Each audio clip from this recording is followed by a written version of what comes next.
Hello, and welcome back to episode 6 of the Inventory Podcast, the only podcast on the internet that thinks a neckbeard, fedora, t-shirt, and tie counts as formal wear. We're here for the week of, holy shit, why do I do this every week? The 3rd of March. It's 2014. literally in front of you. It's not in front of me, actually. It says the 4th because we record on a Tuesday, and there you go. Okay, from now on, let's put the Monday in the date. We really should start doing that.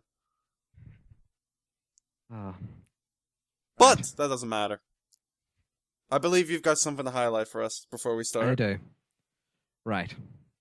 There's been someone that I've been referring to as he knows who he is for the past few podcasts. And I came across him the other day.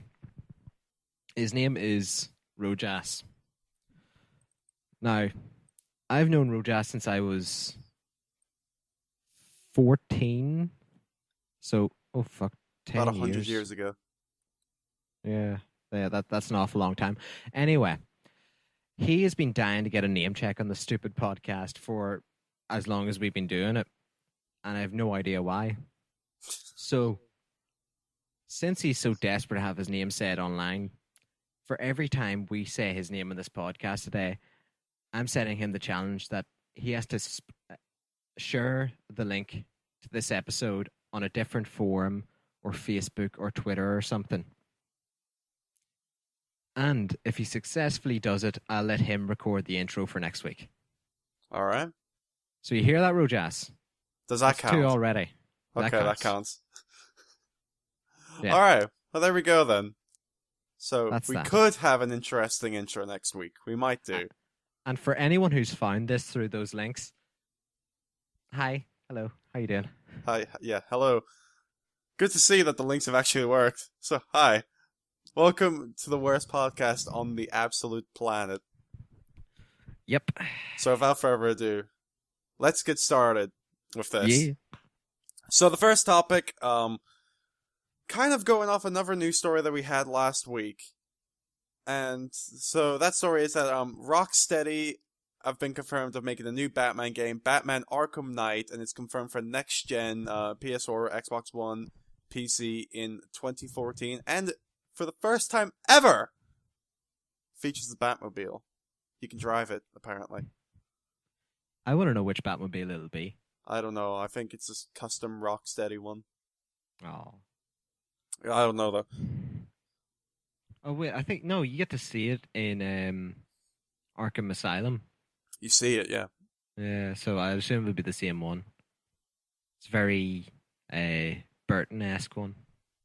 Yeah, so I mean that's confirmed. I mean last week we were talking about how Blackgate was getting remade. I've actually known that it's been rumored that Rocksteady have been teasing out a new game. Apparently been sending like Batman banners to game shops or whatever lately. So it's been rumored for I think a week or two.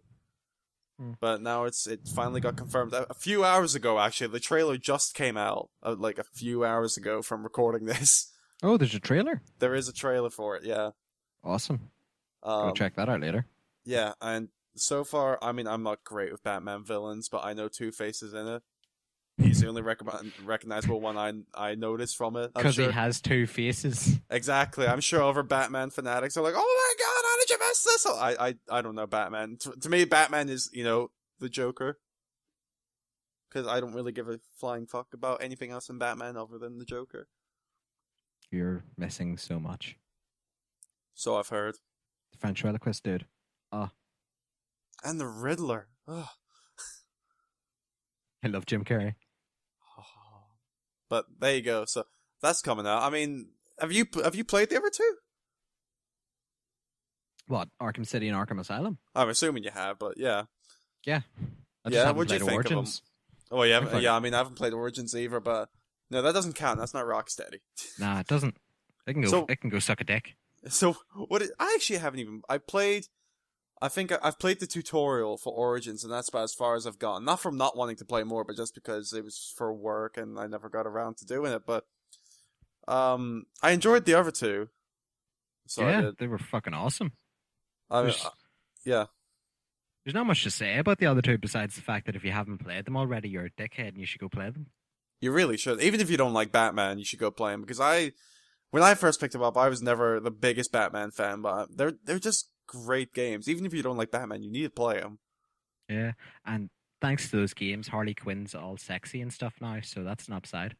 Well, yeah, I think you know all about that. I love Harley. Oh, yeah, a bit too much. She's my queen.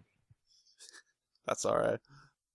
We know how much you love Harley, Yeah, it is. but I need to get that out of my hand because it keeps clicking. I don't know. I don't know which one was my favorite one. I mean, Asylum was cool. I really did like Asylum, but to me, Batman Arkham City just felt like, Batman All Stars.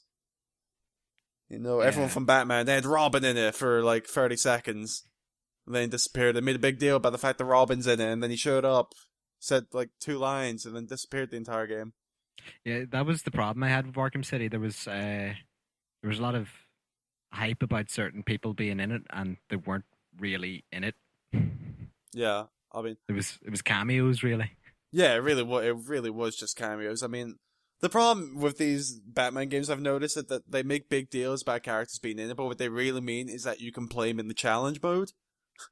Yeah, And I couldn't really give a rat's ass about the challenge mode, to be honest. you know what I think the problem is? Uh, The Joker was so good in Arkham Asylum, they couldn't have it be any other villain for Arkham City. It had to be the Joker because Mark Hamill's voice acting and the way it was written, it was just fantastic. So yeah, it was. they needed to try and do the same thing. Otherwise, it would be seem like a bit of a disappointment unless they managed to get it spot on again. Yeah, and I'd like to see. I mean, again, the only one I've know who's like confirmed to be in it is Two-Face. I don't know Batman villains, like I've just said. No sign of the Joker, but we know that. Yeah, No sign whatsoever. So, I mean, I don't know. It'd be interesting to see what Rocksteady do without the Joker, because obviously, Arkham Origins, Arkham Asylum, not Arkham Origins, Arkham Asylum, Arkham City, like rested heavily on the Joker. So it'd be interesting to see where they're going with it now. Anyway. yeah. I I'm looking forward to this. Oh yeah, Should be definitely. awesome. I mean, I love the other two games, and the fact that they said that the Batmobile can be, actually used in this game makes me feel like that it could be an absolutely massive, massive game. I mean, could you imagine if it's just going to pretty much be like GTA in Gotham? That would be fucking fantastic. Running over prostitutes and shit, but Batman doesn't kill people, so Maybe it'll be like a driver. All the pedestrians will manage to jump out of your way. anyway, just anyway, just super, just Spidey senses. Um, but is I suppose not being a huge Batman fan, this is sort of a silly question to ask you. But is there any main villain you'd want it to be? Um, well, I mean that's the thing because, like I said, not being a huge Batman fan, the only one I was really followed was the Joker.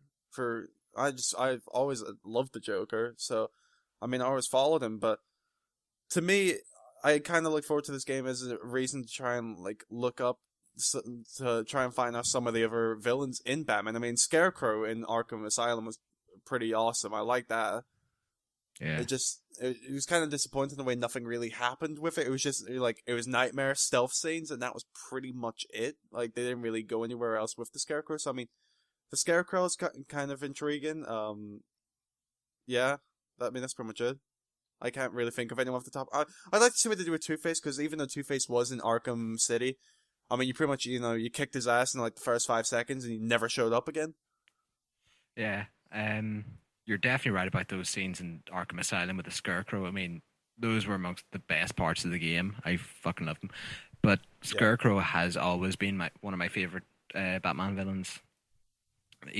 I just love the concept of him. Even back from when I started watching the animated series, just I love the Scarecrow. Um, who I would really like to see as the main villain, I don't know. Maybe Bane. Bane would be cool, but See, the problem with Bane is that like Bane's been like the tutorial boss from the last two games, so it'd be really weird for him to pretty much be like here's how you fight, boss from the first two games to being like the main villain of I guess the third one. Yeah. Um.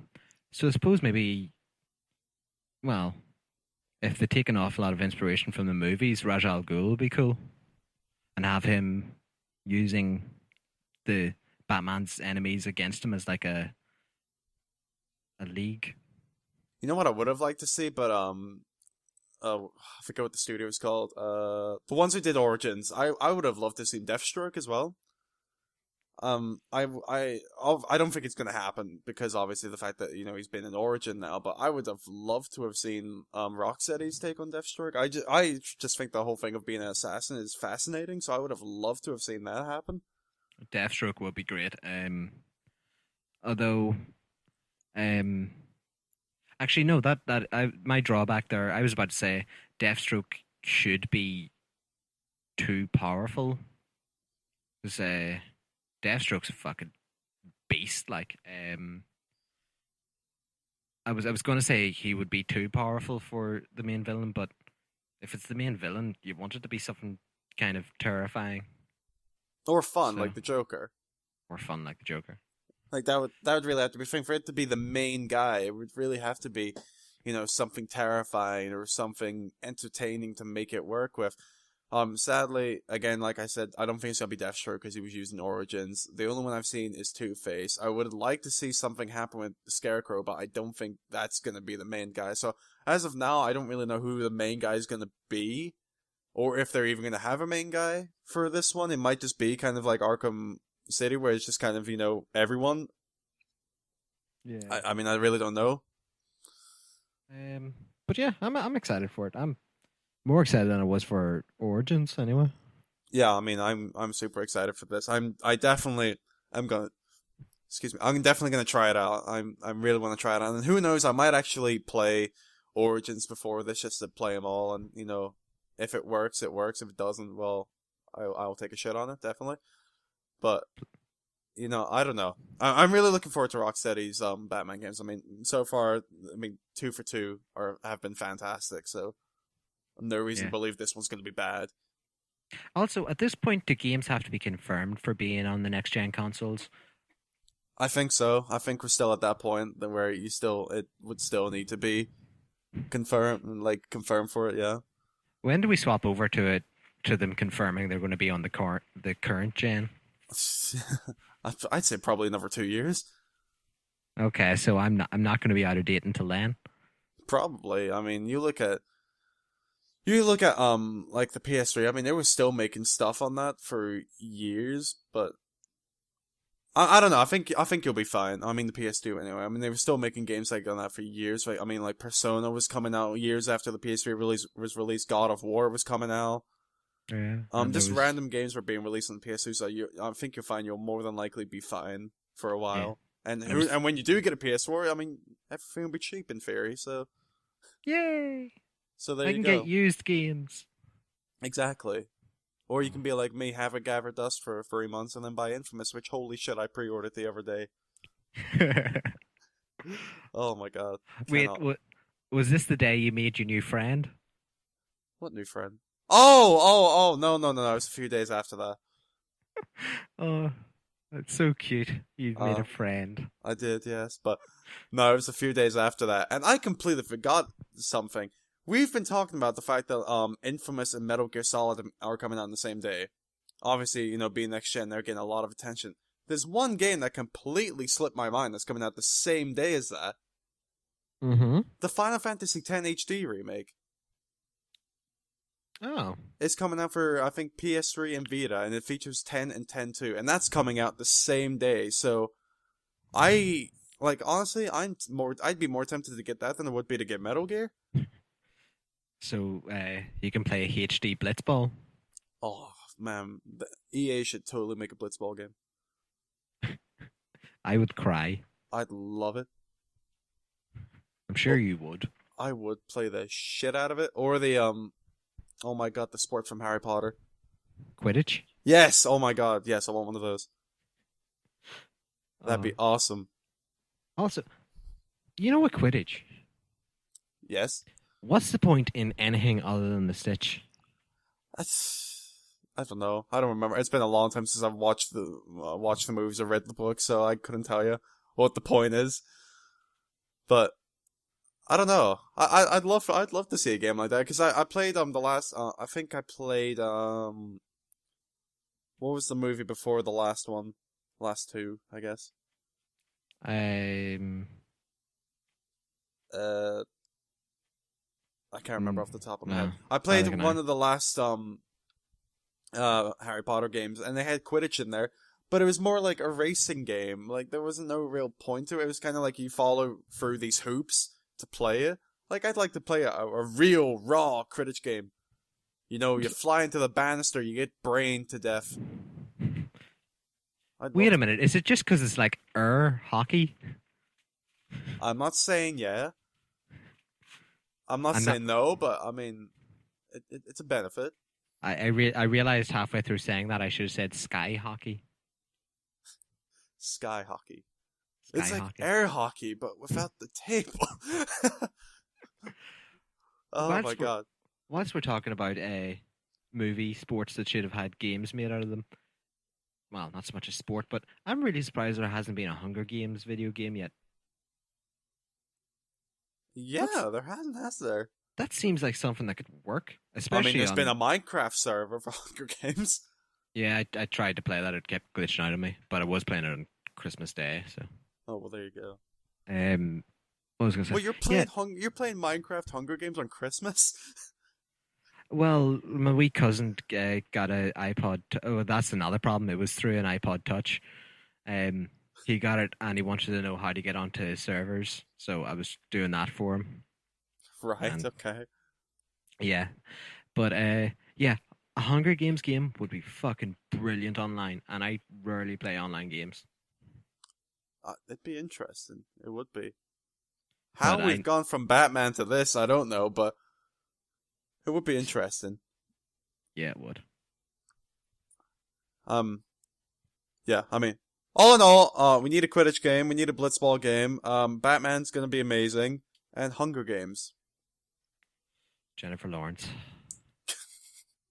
my secondary queen. Your secondary queen. Yeah. Only second to Harley Quinn.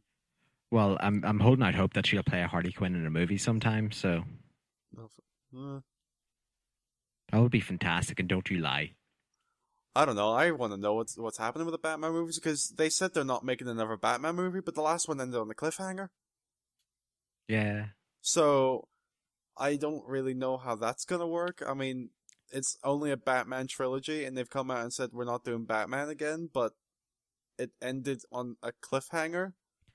Well, from my understanding, it's Nolan not doing Batman again.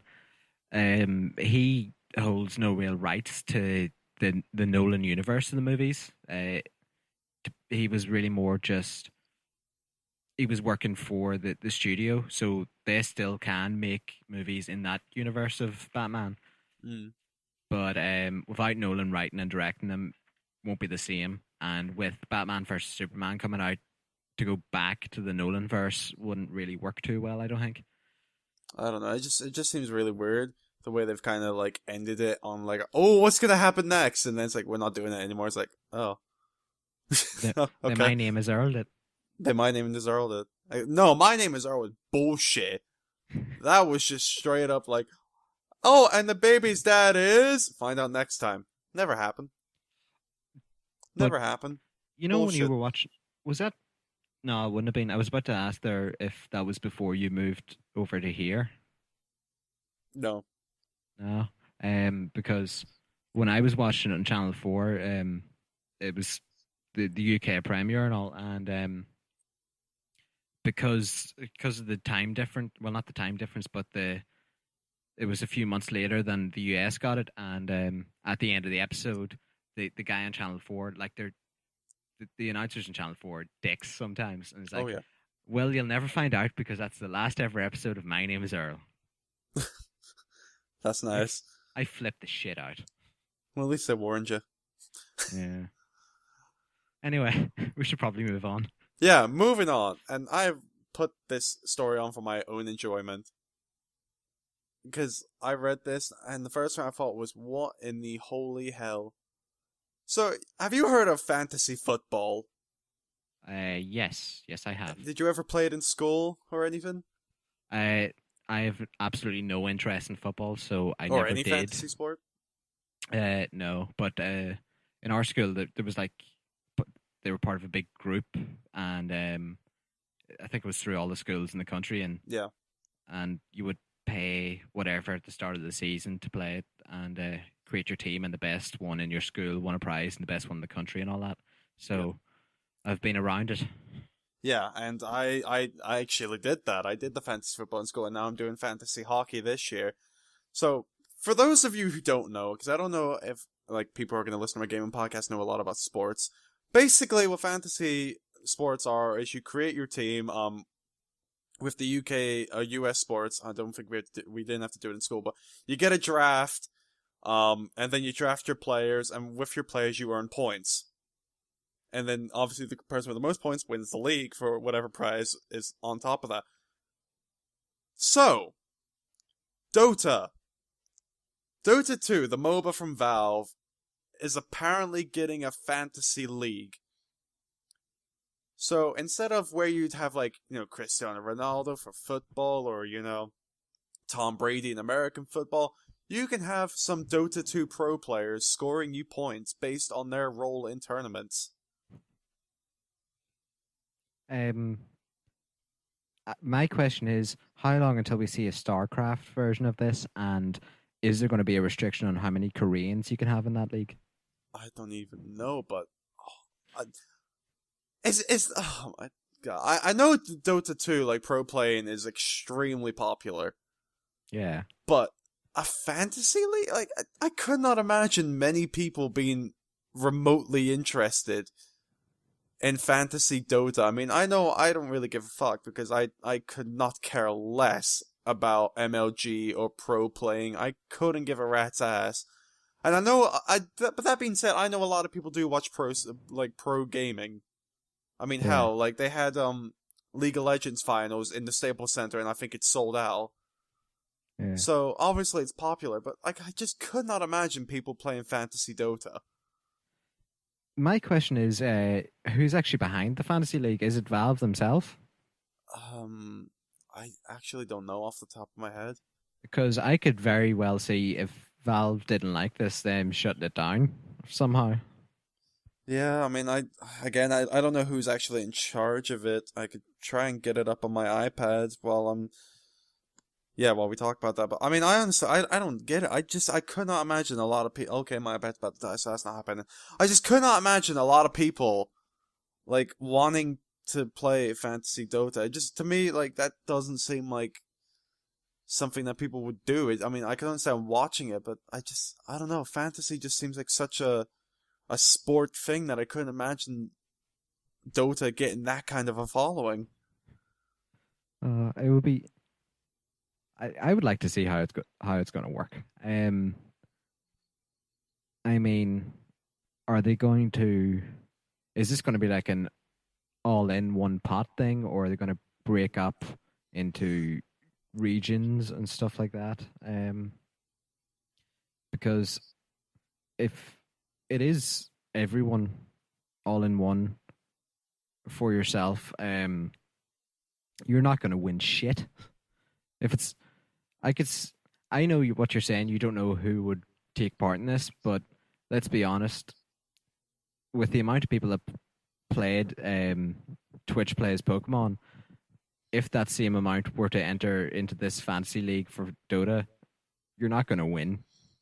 Your chances are Well, not. see, the way Fantasy League works is that what you can do is that you can have someone be like the league master, and obviously, I mean, if it's anything like the football and anything else, which I believe it is, what you can do, because I'm looking at it right now, is that you can create your own league and play with friends. I think it's up to you can have 6 members in a fantasy league, each with their own team. Oh, right. So Then, it's more like a facility to do it yourself, sort of thing. yeah, from what I hear, it's basically you can make your own league, have like 5 of your friends do it, and then you just kind of match up that way. But I've just found the problem in this. Are the Yeah. sort of people that are going to bet on a league in Dota going to have 5 friends? You know what? I mean, I wouldn't be surprised. I mean, when you see how popular, my question isn't really the matter is if Dota is popular enough. I just couldn't imagine fantasy, like this fantasy game, being something that people would be into. I mean, I could be entirely wrong about that. This could be madly popular. And the you were asking if it's an official Valve thing. It's on Dota's blog. It's not being run by Valve, but it's on their official blog. So it's being run by Dream League. So I'm guessing it's a legit thing. Like, and Valve obviously know about it. But I don't know that I just couldn't imagine it. I could be entirely wrong by that, but in my opinion, I could not see it being that popular. It'd also be interesting to see how it works. Is it only going to be specific events, or will it include smaller events and things like that? Not necessarily always MLG sponsored ones, but side ones where maybe the same people are allowed to compete and stuff like that. I don't know. I'm still trying to read this. It's for the Dream League Season 1. So obviously they've got some sort of season for their pro teams, and obviously the Fantasy League is running strictly for that season, from what I'm gathering. So that's the way I'm going about it. It's obviously if you were doing something like the Premier League, fantasy football, you would only get points for their Premier League stuff, not anything in the Champions League or the FA Cup, stuff like that. If Ah, people watch football and know about that. So from what I'm gathering, it's teams that are playing in this Dream League season, and the Fantasy League is, I'm guessing, strictly for that. Like, I'm just skimming through some of the details on this blog, but from what I'm getting, it seems to be like the points are going to be calculated strictly through this season of games. I see. I mean, it could be cool. Like I said, I'm not. It's not for me. It's definitely not for me. But they're not looking for me to do it. They're obviously like they've got their target audience of people who like will sit there and pay money to go watch like the Dota and the League tournaments, and that's who that's for. It's not for me. I don't care. I really don't care. I could just see you going to one of these events and raging at all the tryhards. Well, that's the thing because I don't give a fuck about MLG to begin with because I play games for fun. I don't play games to be MLG and try hard at it. So I mean, again, like it's not in my nature to want to give a shit about tournaments like this. Uh, So yeah, that's the thing. That went Is it longer than I something you're expected to. interested in by any chance?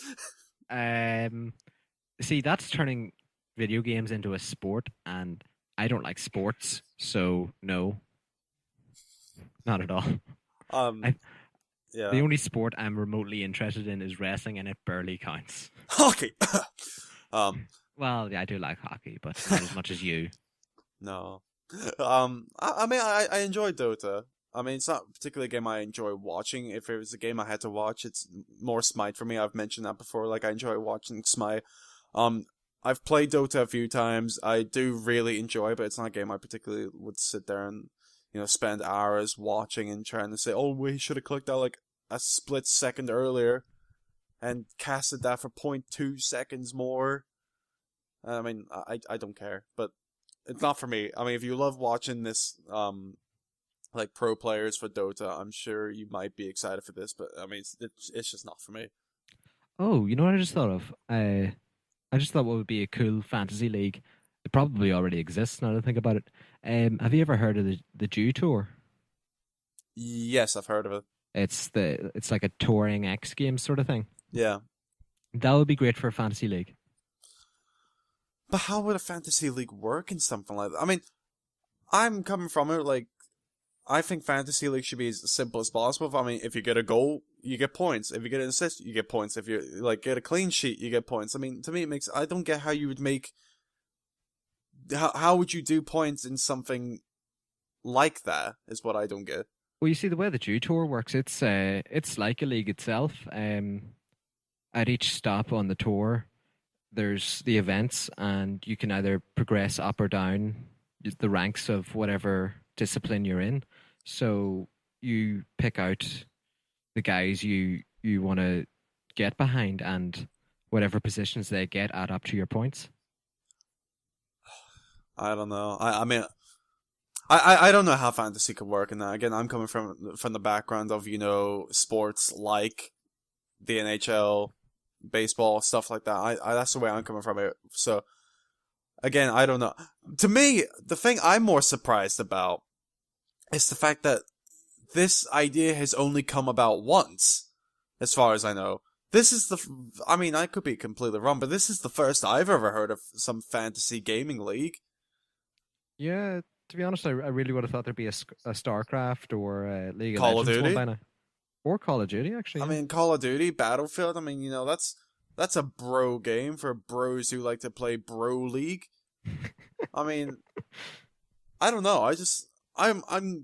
I could be entirely wrong about this again. I mean, but this is the first I've ever heard of a fantasy league. I'm really shocked it hasn't happened for something like Call of Duty, or something like that. Because I mean, it obviously seems they're trying to make, or I guess they have made Call of Duty this big MLG game, which I don't get. I mean, the fact that Call of Duty got its own convention is, that blows my mind enough as it is. yeah. Um, but yeah, Speaking of which, the other news I guess is that the Call of Duty pay service is getting shut down soon. what's the pay service? Is that like Um, I don't know anything about it. It's Call of Duty Elite, and I don't even know what the hell you get in it, but it's getting shut down. I know you had to pay for it. It was subscription based. I don't know anything about it because I don't like Call of Duty, so I couldn't give a rat's ass. As soon as I heard they were trying to make some sort of subscription for Call of Duty, I'm pretty much like, nope, don't oh, care. I think I know what it is. It's sort of like online leaderboards and stuff like that, and worldwide rankings and things. Oh I, boy. I believe I could be wrong. I think you get perks in game for being a part of it, but as far as I know, that's what it is. Sounds absolutely thrilling. It's probably also like server preference and things like that. Getting put on the same servers as other people that have the service and things. I don't know. I don't care. I couldn't give a rat's ass, but it's getting shut down soon. So We're gonna be yeah, so sad. I'm not gonna sleep tonight. I I'm gonna hug my copy of Call of Duty I and don't play weep. first person shooters or online at all. So this is so far out of my zone. It- I I can't even scrape together a feeling. Um, yeah, I don't even care. But there you go. It's getting shut down. Not to take a page out of your book. Speaking of online first-person shooters, Here, here. That's my thing. for anyone with a PS4, if you don't for any reason own Killzone Shadowfall, the multiplayer is having a free week from March 3rd, which is yesterday as of recording. It might actually be over by the time we upload this, but Killzone Shadowfall is having a free week, and to go alongside a free map pack, and it is available to download now in Europe, so you can pre-download it and then pretty much jump on right away. In other regions, you have to download it when it's available, so so if you live in Europe, there you go, you can pre-download it and then hop on, and yeah, to go alongside a free map pack.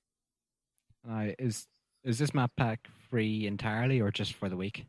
I'm assuming it's free, like Oh, entirely, which is nice of them. yeah. I mean, I'm a fan of free stuff, even if it's for a game I don't really play. I mean, good for them. I'm sure that people love Killzone. So I Just mean, not you. I'm not going to set you off again. Let's not set you off. Okay. Puppies and kittens. I'm gonna say that I haven't played the multiplayer yet. I still haven't played the multiplayer yet. I mean, I've been doing other stuff. I did beat the single player, however. Um, I remember back in my review that I said, or when we discussed it, I said I wasn't too fond of it at the minute, but who knows, it might get better, and then I'll come back, and if it ends up being a lot better, I'll come back and say it. If it hasn't gotten better, I'll tell you. I'm sure you can tell by the tone of my voice what the answer is. Um, this game never got good, and it is so disappointing to me. I mean, like I said when we discussed it, I mean, Killzone 1 was, but I mean, it was a PS2 game, PS2 first person shooter. I mean, I wasn't really expecting too much of it. I was expecting it to be a bit rough around the edges. I wasn't expecting jack shit from it. Killzone 2 I liked. Killzone 3 I really liked. The single player of this game, I did not like it whatsoever. There was nothing I enjoyed about this game. Are you still tempted to give multiplayer a try, or I mean, probably. I mean, I've still got jack shit to play on the PS4, so if I can, I think my PS Plus is actually running out soon, so I might try and give it a go before it runs out, just to try and give my first retail release game like a full 100% try. But I mean, the single player from 8, don't bother. There was nothing I enjoyed about the single player in Shadowfall. Nothing at all. and it wasn't Infamous, so it automatically loses. Exactly. I mean, you're not gonna beat that.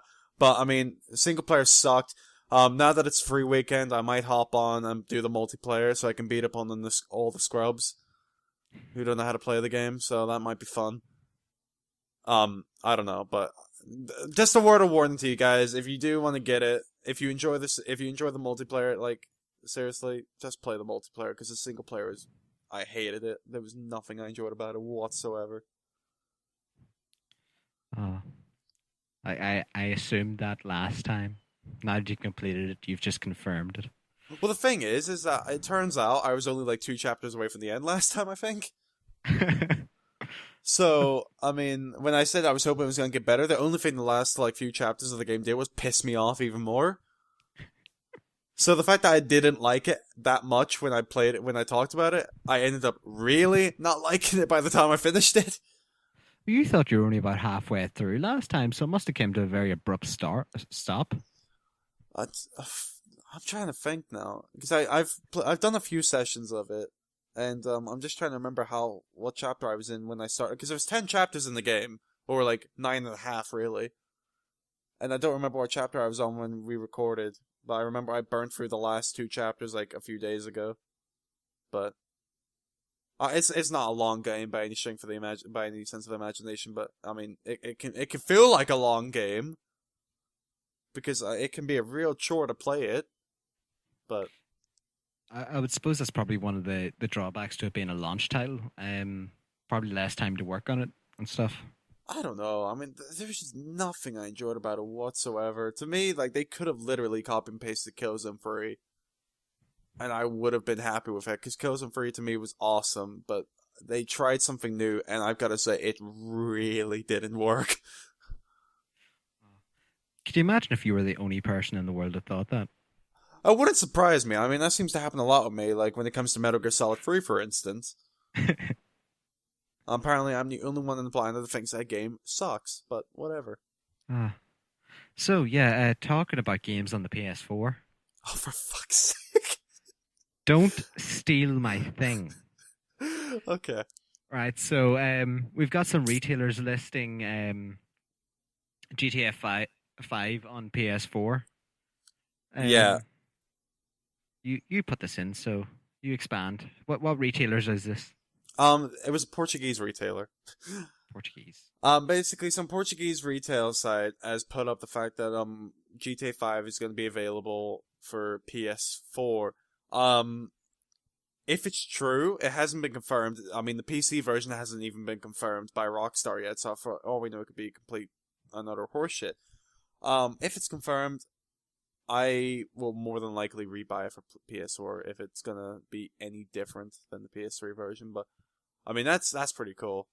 Yeah. If it ends up being true, because I know Rockstar like to wait 10 years to release their PC ports.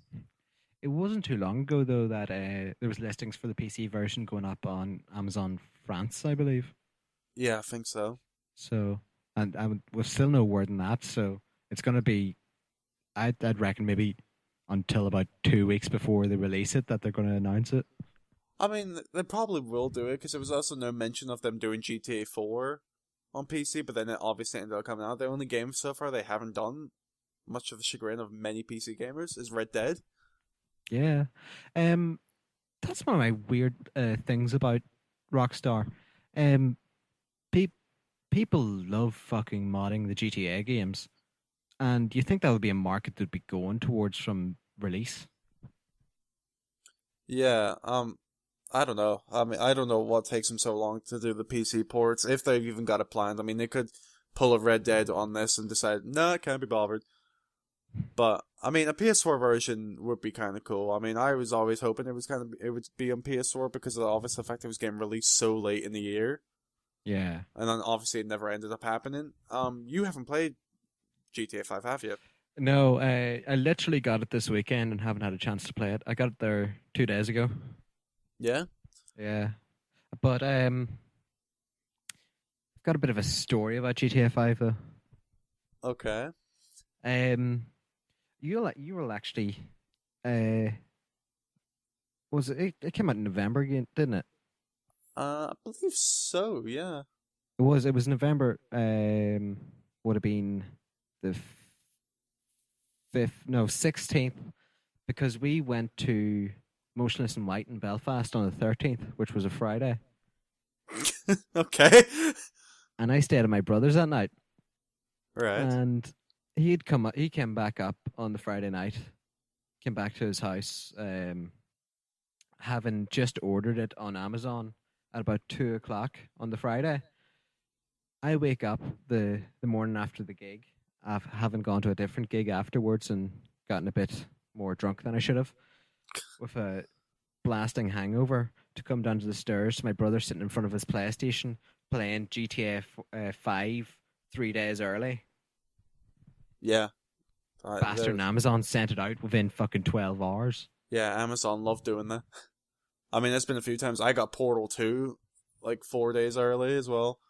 Yeah, what I want to know is, why does this never happen to me? It seems to only happen when it's a game you're kind of excited for. I mean, when it's NHL, I never get that shit early. But I mean, I got Fear 3 really early. I got Portal 2 really early.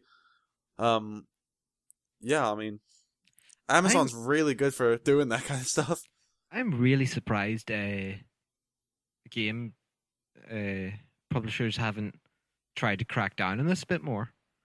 Because you would really think this is something they'd want to stop and nip in the bud right away, or You'd right think away. so, but I mean, it kind of works with the fact of when you pre-order a game, you want it at launch, and you know these shipping companies are really at the mercy of these postage companies. So, I mean, if people are going to want these games at launch, they're more than likely going to have to ship them out early for it to get there on time, Yeah. especially for what you're paying for. I mean, it might just be that. It might be a fact that it's just something you can't really fix unless you make the games come later. I I would assume, maybe my thoughts on it is, maybe the game publishers are seeing an end to physical media and just thinking, well, there's only going to be another 2 or 3 years in this, and by the time it'll be soon enough that people will just be downloading it on release, and Which there's no point in wouldn't be trying to fix bad. it. Yeah, I mean, that wouldn't be bad. I mean, I think it was the first podcast we were discussing about digital and physical copies. I still would love to see physical copies come around and continue, but I'd like to see it kind of evolve into a different way. Yeah, I came up with the solution for this for you, by the way. What? When you buy a physical copy, instead of it being a disc, a USB drive, and you just install it straight on the machine, and there you go. I mean, it could be anything like that, and I would love to see something like that happen in the future where you can, you get your physical box, but you can get the digital download code. I would love to see something like that, but I guess, only time will tell. I'd love to see something like that happen, but I just remember to get back on GTA 5. GTA 5 was an absolute bitch and a half to find. Yeah. For I think the first 3 weeks it was out, like it was impossible to find anywhere. Like, oh, well, on PS3 anyway. I mean, Xbox had copies out the fucking wazoo, Yeah. But Uh, the PS3 version was impossible to find. there was always the option to download it, but the problem with GTA 5 was, and this is something that's going to play into this PS4 release. GTA 5 was optimized for the disc. Your best experience for playing it was going to be playing it on the disc, um, which was dead on for the PS3 because it was on a Blu-ray and a single disc. But for Xbox, I believe you couldn't install both discs, otherwise it would bugger everything up. So you were advised to only install the first disc and play off the second. So my question is the PS4 release going to be optimized for digital installation or disc? I would assume with the new generation they're probably going to lean towards installation, but I don't know. Maybe they're just going to stick to their guns and keep it on disc. I don't know. I mean, again, that's gonna have to be something we just have to wait and see what happens with that. But I mean, a main issue as well with the whole digital retail release is the fact that they're just so expensive. Like they're unnecessarily expensive. Like I think GTA 5 to download it on PSN was near 60 quid. Yep. Like that's 20 quid more than it is to get a physical copy of it. Like that to me is an absolute joke. Like what am I paying 20 quid for? You know what it's like?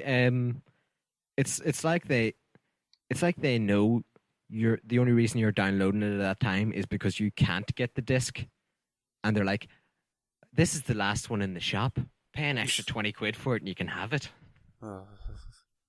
It's just so annoying. I can't stand the prices they have on retail releases. I mean that being said though, unless they do something special with the prices to make it that drastic. Actually, no, that completely goes against everything I was going to say there. That's the exact opposite of what I was going to say. Never mind. My story was going to make an argument for the completely other way around. That's completely irrelevant to this subject, but I can't understand why digital versions are so much more expensive than physical. I really don't, but I mean, I don't know. We'll have to see what happens. I mean, GTA 5 maybe. I mean, rumored retail list for PS4 could be cool. Obviously be coming to Xbox One as well. I'm assuming anyway. Um, but again, we're gonna have to wait for whatever Rockstar wants to say about it. Yeah. Well, I'm not going to be buying it in PS4 because I don't have one. So The thing you can is, you can review it. yeah, I could be wrong about this. I mean, I'll remember that off the top of my head, but was the PC version of GTA 4 not only released when the Game of the Year edition came out? I don't think you're far wrong there. I think you're probably right. Because that could also be a thing. I'm pretty sure that it was either like on the money or not far off. So I mean that could be a case of the PS4 and the Xbox One and the PC version might come out when GTA 5 has gone finished all the DLC, or they might do it a bit earlier. Again, Yeah. with them, you never know because I mean, how long would GTA 4 have been out until they released the PC version if that's the case? That's that makes sense. That's actually probably a smart business move. Like, you would always assume a Game of the Year edition comes with all DLC and stuff. So if you want people to buy the port of it, you may as well wait until you can add extra stuff to it. Yeah, definitely. I mean, look at Tomb Raider. Yeah. I mean, they've pretty much done the same thing now. So, and if they can make GTA 5 look even better for next gen and for PC, I mean, what else can you really expect? And you got to think that the price will more than likely be, cut a bit for the fact that it's gonna obviously have to wait so long. But I mean, if it's something like that, I wouldn't mind waiting for a PS4 version. But if it's gonna be something like you wait a year and then they just release it, vanilla GTA 5, like I'd be a bit pissed off if that were the case. Like, it's either give me the game soon, give me a port of the game soon, or make me wait and give me the full version of it. Yeah. But that's just Um, the way I think about it. has there been any? Well, no, actually, no, there hasn't yet. Has there? I was about to ask. Has there been any Ballad of Gay Tony esque DLC yet? But No, there hasn't. no. So You never know. You might have to wait for them to do a couple of those. Yeah, I mean I mean they've done updates for GTA 5, for mostly GTA Online, which annoys the hell out of me. I still haven't even played GTA Online because I get really anal when it comes to making characters and stuff, and it pisses me off the way that GTA Online doesn't have a proper goddamn create a person on it. What is it? You just get a standard character, and then you go into barbers and stuff to make No, them. not even. What you do is that you pick your mom and you pick your dad, and then you pick your grandparents on both sides, and then you get a bar, your likeness bar, that tells you, do you want to look more like your mom or more like your dad? The problem I notice is that everything in GTA 5 is really small. Like, no matter what monitor I go on, everything is really tiny. So everyone, like, every, like, mom, every dad just looks absolutely horrendous. So the only real customization you get is facial hair and glasses. That's really the only thing you can decide what you want. Other than that, it's pretty much, select your grandparents, select your parents, and then a likeness bar if you want to look more like mommy and more like daddy. And Why am not I only only that, hearing about this now? but you also so you pick your mom and you pick your dad, but the way your mom and dad look depends completely on what your grandparents look like. So you pick your mom through you pick your parents out of 1 through 10 options for each one. So that's 20 options right there of who you want for your mom, who you want for your dad. And then from there, you can go through I think 13 grandparent sets for each one to make them look slightly different. And it's so annoying. That seems like the most convoluted thing I've ever heard in my life. It is. And then not only that, so you get something that doesn't look like a drug addict. And then the most annoying thing is that you'll go into your setting, your the attributes, and then it'll say you get 24 hours a day, pick how you want to spend your hours, doing stuff. You'll get illegal work, legal work, family, partying, drinking, driving, all this kind of stuff. And then when you put hours into them tasks, it obviously affects your attributes. So if you do a lot of partying, I think your shooting goes up, but your stamina goes down. Yeah. And then that also affects how you look. Or you get bags under your eyes and stuff. Close. Close. So I made my guy look somewhat decent. Yeah. I slicked his hair back, gave him a goatee. He looked pretty fucking cool. And then I thought, when I'm playing GTA, what do you do in GTA? What do you do in GTA? Steal cars and kill prostitutes. Right, you drive around and you shoot people. So I thought, I want my driving and my shooting to be high. So you jack that up, and that changes how your character looks. So my guy went from looking like a slick mafia type to looking like a fucking crazy gangbanger homie. And it was just what the hell? Why did I just spend 3.5 hours making my guy look like someone from The Godfather, only to give him somewhat decent stats, and then he looks like an extra from Bad Boys 2. I'm just surprised you've seen Bad Boys 2. I love Bad Boys 2. Well, then you should love your character. It was so stupid. I just could not. I don't understand it. Oh, and the other thing is that when you make your guy also good at shooting and stuff, he gets scars and shit. I see. Oh, it's so crap the way they do character customization. And when you're like me and you get a weird OCD about how your guy looks, it basically makes GTA Online unplayable. Because it's either I'm going to be crippled because my stats are going to be so shit, or I'm going to be stuck with this minger, and then on top of that, I'm having to spend 3.5 hours to get my grandparents done right.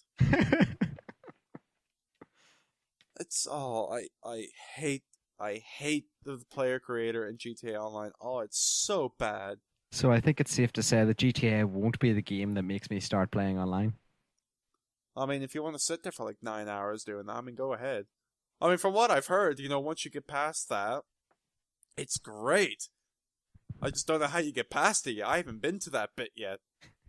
I spent about an hour and a half creating my character, realized I made him look like a gangbanger, and then left. I turned the game off and never went back. So you still haven't played online? No! And I've had the game for months. That's fantastic. This is why I love you. I hate it. Absolutely hate it. Right, Seriously, Rockstar, if you're listening to this game, fix fix your shit. Give me a proper play creator, because that stuff is bullshit. Let's move on. Oh my god. See, you said it was a slow news week, and we're getting so much time out of the 4 stories already.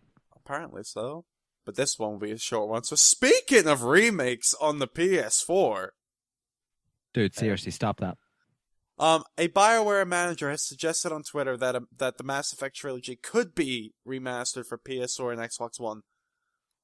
This comes from a guy tweeted, I forget what the manager's name is, but he's tweeted at the guy and said, what about Mass Effect trilogy coming to PS4 in 1080p 60 frames? And the response he got was that the idea has been thrown around the office, but there is nothing in concrete yet. So, it could be a thing eventually, but there's no plan set in stone that it will happen. I see. Have you played any of the Mass Effect games? No, surprisingly. No. I played a few hours of the first one. I beat the second one, and then never played the third one. So that's pretty much how Mass Effect goes for me. I mean, I enjoyed the second one anyway. Yeah. I think I saw the 3 of them going cheap in a second-hand shop the other day, and I think I might pick them up after I give GTA a run through. Yeah, I mean they can be long games if you want to go for everything. Yeah. Plus, I've got the PS3 at home now, and I'm gonna plug it into the big TV downstairs, and I don't have time for that yet. Shame. I finally got a job. I don't need to lose it because I've been up all night playing Mass Effect. I mean, it was something kind of different for me, because I don't normally have a thing for space opera type stuff, or, sci-fi RPG. I don't normally get into that kind of stuff, but I mean, I enjoyed Mass Effect 2 for what it was. It was kind of cool. You know what would be great? What? A Mass Effect game in the Firefly universe. Well, Mass Effect pretty much, is close enough. Then the thing that gets me about Mass Effect is that you have to have a lot of patience to see everything, because there is a lot of dialogue in these games. Yeah. And it's not like Metal Gear where you'll watch like a 9-hour cutscene and there's shit going on with dialogue. It's like you are having to sit through all these conversation trees and say what you want to do. Do you want to be an asshole about it? Do you want to be nice about it? Do you want to be neutral? And a lot of it is really, really bad. I fucked up though, because I never got to fuck the hot bitch in that game. Oh no, you didn't get to fuck a virtual bitch. I didn't get to fuck Miranda, no. I got Tali, right? I was doing so well with Miranda. I was saying all the right things, I was saying all the right things to this bitch, and then I slipped up. I slipped up and I said something, and then, I lost it. It was a real mood killer. And then, I kind of had to settle for Tali in the end. Which is really upsetting. I mean, everything's going all right. You picked a girl up from the club, and then you come home and you be like, by the way, I'm going to go get my onesie pajamas in and my teddy bear, and then you're just like, oh, shit. You just fucked up there. I was one conversation apiece from fucking that bitch, and, it went all up, it went downhill from there. I'm sorry, what? I had to settle for Tali. I mean, did you actually just say what you said? I did, yes. Why? What? I'm just saying. Why are you making this sound like real life? I'm just saying, I went through this entire game wanting to do this bitch, and I fucked it up in the last sentence. I blew it. And I got stuck with Tali. Of all the women in that game, I got stuck with Tali. Oh no. I know. I don't even know if her name's actually Miranda. I think it's Miranda. You're such a Miranda. Is it Miranda? I don't know. I'm gonna go search Miranda real quick. Either way, I messed up, and that killed the game for me. So the game went from a 10 out of 10 to a negative 10 out of 10. Never play. But why is this so funny to me? But, I mean, just fair warning for you. Just be careful what you say. Treat these women like real people, because it'll backfire on you. And yes, her name's Miranda, but it'll backfire on you pretty quickly if you say the wrong shit. Please move on. Speaking of RPGs. Okay, yeah, I'll give you that one. Yeah, there we go. Yeah, so they did it. We were talking about this last week. Twitch We plays were. Pokemon. They became Pokemon masters. Twitch plays Pokemon. Took them 16 days, but they beat Pokemon Red. I am fucking shocked. And they've moved on to Crystal. Of course. As of the time of recording, I believe they've been playing for just under 3 days now. You joined in as well, didn't you? I joined in as well. If you go on my Instagram, James Saves Lives, you can see a picture of me. I've contributed to the legend of Twitch Plays Pokemon Crystal. How's it going? Oh god, I don't even know. I didn't even know it had started until you posted that photo today. I spent like 15 minutes watching them try to get out of Bellsprout Tower. They kept going in the door, and then they tried to save. They love saving their game. Oh, they love it. They love. They fucking love saving it. They love saving the game. Every 5 seconds, gotta save that shit. You know, just in case they accidentally turn off the Game Boy. It's fantastic, though. I love it. It's so fun, though. I'm watching them in Bellsprout Tower. They're trying to go down the ladder, but they look at the ladder, they turn around the ladder, they go run around the ladder, they finally get down the ladder, and they try to go through the door. They get out the door, they go back in the door. They walk into the wall for like 10 minutes. It's so funny to just go watch it for a few minutes. Even if it's a few minutes, just go and watch it. It is some funny shit. What's their party right now? Oh god, they had Totodile in there last time I played. Like again, they're Bellsprout Tower, so they're not that far into the game, I don't think. Yeah. But I mean, I was watching a bit last night, and it was, oh my god, I was in stitches watching it. Do you think they'll beat it? If they beat Red, I mean, I can only assume they're gonna finish Crystal. I'm still in awe that they beat Red. I can't believe it happened. I'm still surprised they managed to get out of fucking Team Rocket's lair. I don't know how they Actually, did it. I'm not surprised they got out of it. I'm surprised they got into and out of it. See, not only am I surprised that they beat Pokemon Red, I'm surprised it only took them 16 days. That to me is maybe actually, I don't know. That is 16 days playtime. Yeah. Maybe, I don't know, but I mean, round of applause, congratulations to everyone who contributed to Twitch Plays Pokemon, because you did it.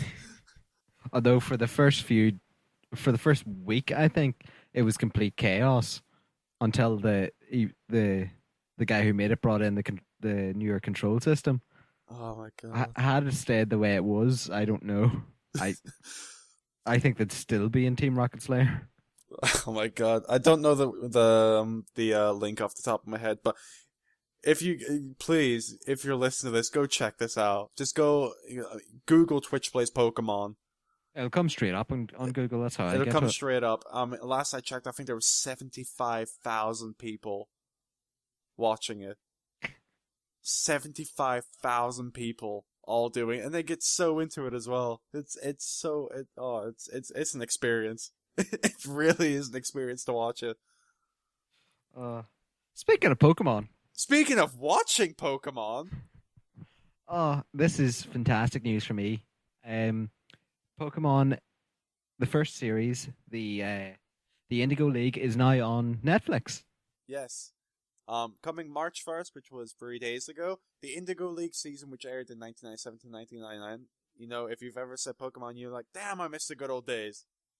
That's the good old days. So there you go, you can't bitch anymore. And Black and White, which aired in 2010, no one gives a shit. That's also on there. But Indigo League is on there, and some Pokemon movies, Pokemon Black movie and Pokemon White movie are on there. Yeah. But Pokemon is on Netflix. I've been waiting for this for so long. Mm-hmm. Um, you know what? But you know what this means? I'm starting to get the feeling that someday soon Dragon Ball may end up on Netflix, and that's really going to annoy me for one particular reason. Why? Only recently has a DVD release of Dragon Ball come out in Region 2, which is Europe, and I've bought the first two seasons of Dragon Ball Z. You bought them. Yeah, I bought them. Wow. I already had four seasons on Chinese bootlegs, which turned out to be Dragon Ball Kai, but it was supposed to be Z. So they're Japanese with subtitles, which is sort of cool. But I wanted the one I'd watched as a child. I wanted Z. Yeah. Um, so I've started building a collection on DVD of Dragon Ball Z. I know with my luck, as soon as I get all the seasons, boom, they'll be on Netflix. Oh, definitely. I mean, it's the same for me. Like, I bought a PS2, bought Metal Gear, bought Persona, bought Final Fantasy, and then the second I did that, they're releasing HD remakes of all of them. So that's just gonna be your luck. But if they do put it on Netflix, do you think it'll be the good one, or are they gonna do the new one? The new one. They're pretty much remaking Dragon Ball Z with different voice actors Oh no, no, I don't want that. No. and cutting out all the filler episodes. Oh no, no! You need the filler episodes. You need 3 episodes of Goku charging a spirit bomb. That he And you said was need only the going to one take of him five Goku and minutes. Piccolo. You need the one of Goku and Piccolo learning to drive. Yeah, yeah. You need. You know, Dragon Ball is one of the best series. One the, in my opinion, the best anime for Yeah. one particular reason. The script for for the English dub was fucking terrible. Oh my god. I know people may not like me saying this, but it was so badly written, but it was still really fucking awesome. Like you get things like saying like the first series when Goku and Piccolo first take on Reddit, and you see the special beam cannon for the first time. Piccolo specifically says it's going to take me 5 seconds to charge this, or 5 minutes to charge this. That's not how people talk. I need you to keep him occupied for 5 minutes. In the heat of battle, are you going to say that? No. You say, okay, this is going to take a while. Keep him busy.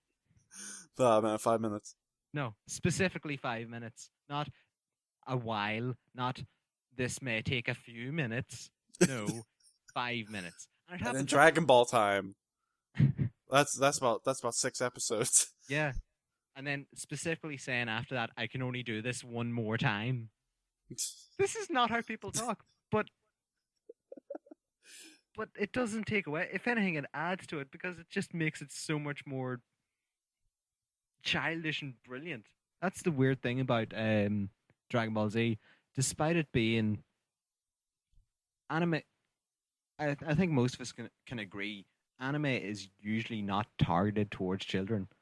Although the English dubs usually are, because in the West we see cartoons as being for kids, unless it's South Park.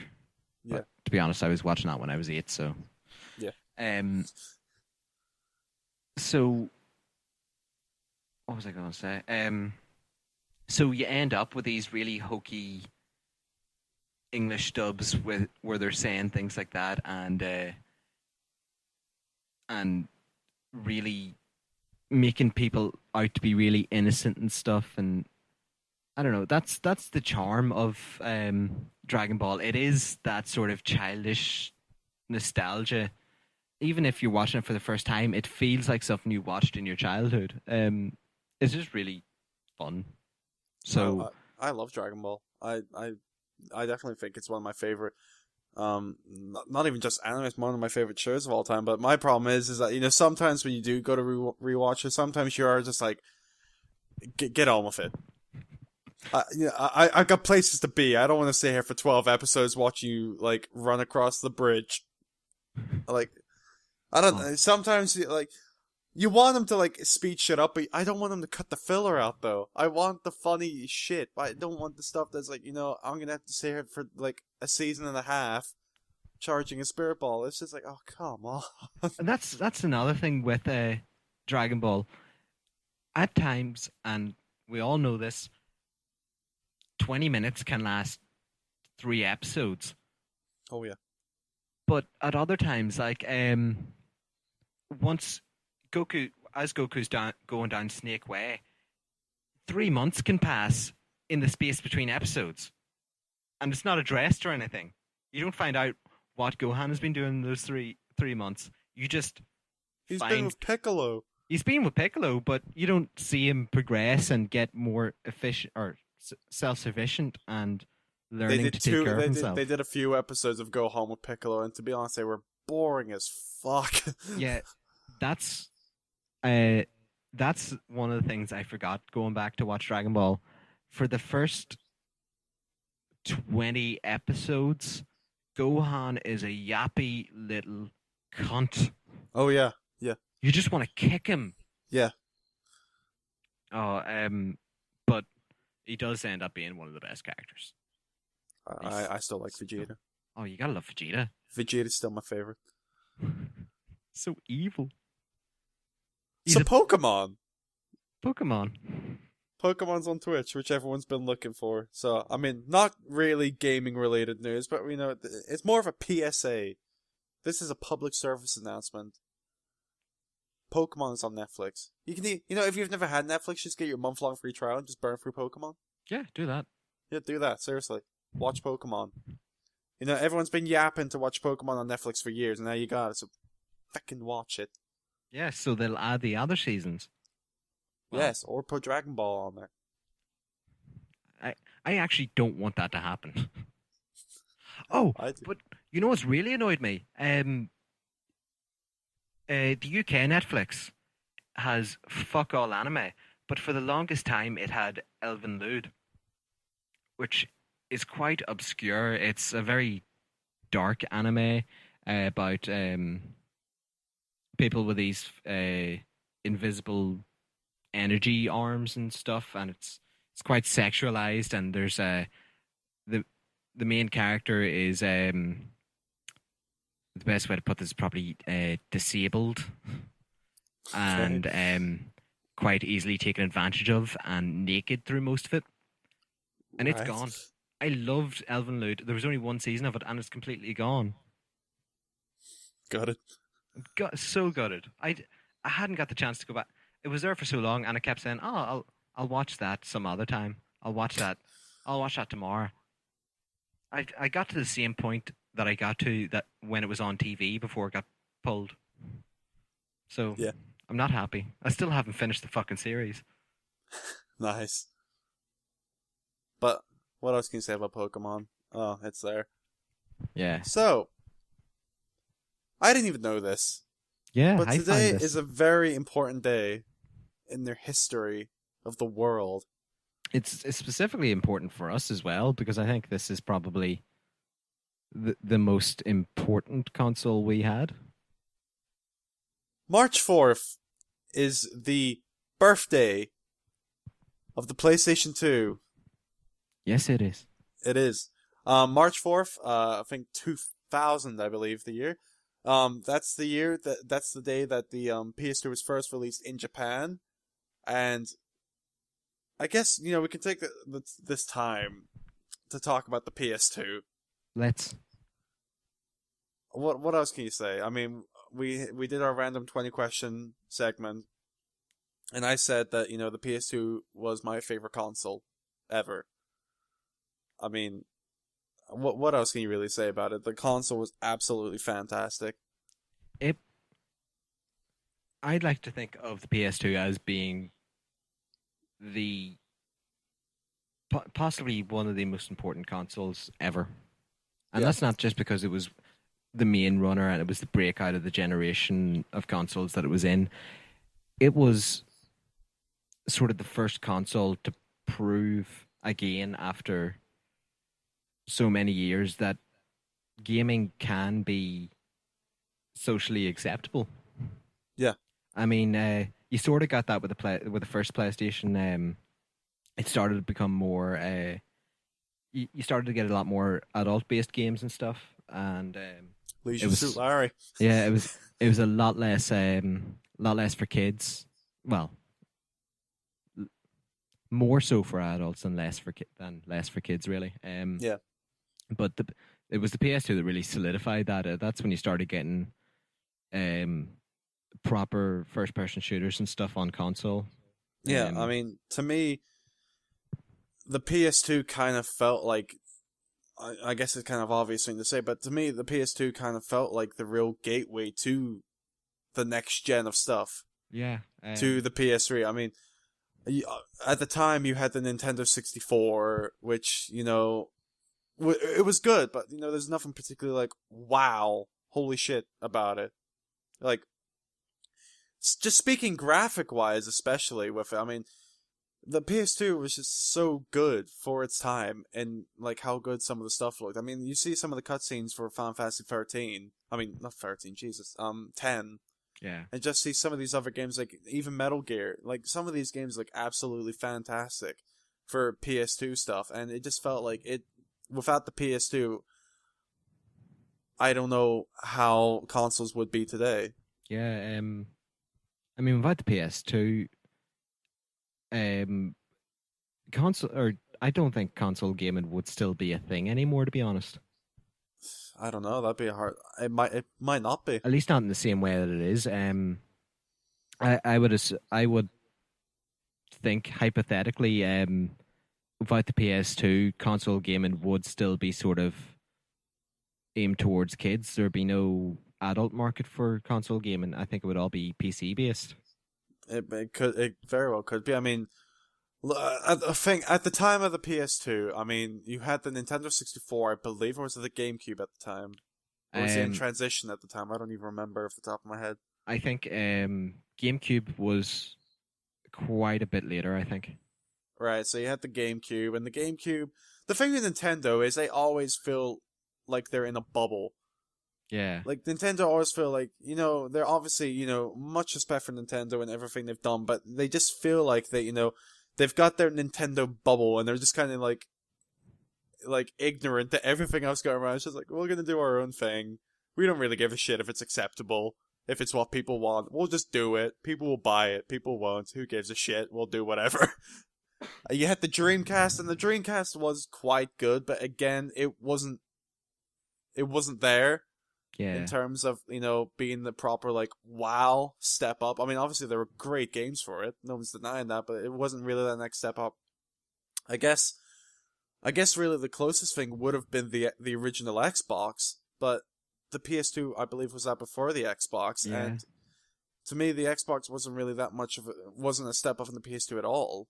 And to be honest, if it wasn't for the PS2, there might not have been an Xbox, because I'm sure a lot of people know that the original Xbox was just supposed to be quite a lot like the Steam machines coming out now.